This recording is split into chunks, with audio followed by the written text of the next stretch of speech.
Hey Nathan, pop the pill, take the drink, smoke this, experiment with that. Nah, I'm cool. I'm gonna prove to my dad that I don't need him. But man, the pressure, it's real. And when external pressures meet internal pressures, tornadoes and hurricanes can happen. And if we don't find healthy releases and outlets, which communication, I've learned more and more, the more I do this, the more I talk, the more I dig in and learn the power of words and how they connect to emotions. Communication, I am settled in my heart and in my mind, is the most powerful tool we have. Because resiliency and perseverance is born in community. Communication is the most powerful tool we as human people have, human connection. And the number one thing that happens when we experience struggles is we go against it because we want to isolate and protect.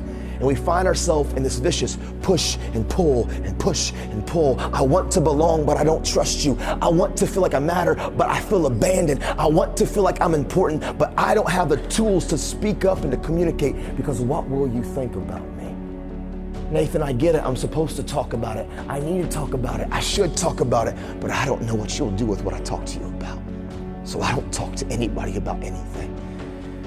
Hey Nathan, pop the pill, take the drink, smoke this. Nah, I'm cool.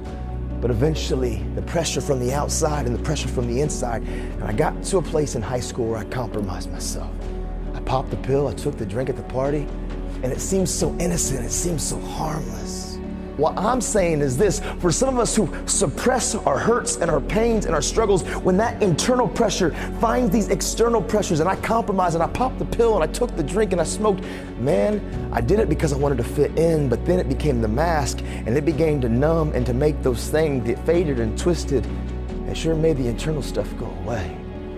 And then it became my coping mechanism. And truthfully, substance abuse, why it's such an enticing way for so many of us who've been through traumas and struggles, because I don't trust you and I really don't want deep, meaningful relationships, but I can share a common denominator like a habit of an addiction, and yep, I can have that sense of community, but I ain't gotta open up to you. And so it's almost like this perfect storm where I can have some sense of belonging to some crowd, to some group, to some clique, but I don't have to begin to have any deep, meaningful relationships because I share a common habit, but I don't trust you. Substance abuse. See, I got involved with this thing called drugs and alcohol, and man, when that outside storm met my internal storm, I went from straight A's to straight F's. Here's a picture, actually. This picture on your left, that's me at 18 years old. 18 years old, I went from being a freshman who was voted going to be the most successful freshman in his class, top 3, 700 freshmen. I was gonna prove to my dad that I didn't need him. By the time I was a senior at 18, you name it, I popped it, I tried it, I attempted, I experienced with it. A heartbeat away from a drug overdose. I skipped school 63 times my senior year. I don't even know how that's possible, but I did it. And I found myself expelled. I went to the military. I loved the military, but man, that addiction was so big and I couldn't resist. I ended up finding myself with an other than honorable discharge at 19 years old, living with my grandfather at 20. I stole $4,000 from my grandpa at 20 years old to feed my addiction. You see, I have this saying, and I say, don't feed the bear.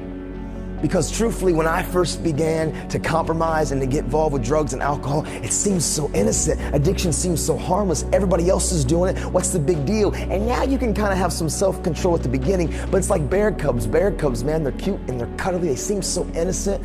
I always say that if you stumbled across a baby 1-day-old bear cub and you knew mama bear, which would be sad, died giving birth, super sad, but you weren't worried about mama bear killing you, and you found a 1-day-old bear cub, it's cute. The problem is when you begin to feed the bear and the bear grows up, the instincts of the bear won't respect you. The instincts of the bear aren't going to care and play favorites. When you begin to feed the bear, it may seem innocent at the beginning, but as it grows, that addiction, that mentality, those negative thoughts and behaviors, it can grow into something and the instincts will override it and it will come for you. I don't care who you are. I don't care how much you had a relationship with it. I don't care how much you've cultivated it and created a time for it, that you thought you were being self-controlling and you thought you were operating in healthy ways of a little bit of substance abuse. What's the big deal? I'm a functioning drunk. I'm a functioning alcoholic. I'm a functioning pot user. I'm a functioning whatever it is, pot pill popper. I don't care what it is. I get to the root. It's compromise, and we're finding ways to try to mask the hurts and the pain. And one thing will lead to another. And for me, don't feed the bear. The bear became a thing that I never thought that it would, and the bear began to end my life. Try to, at least.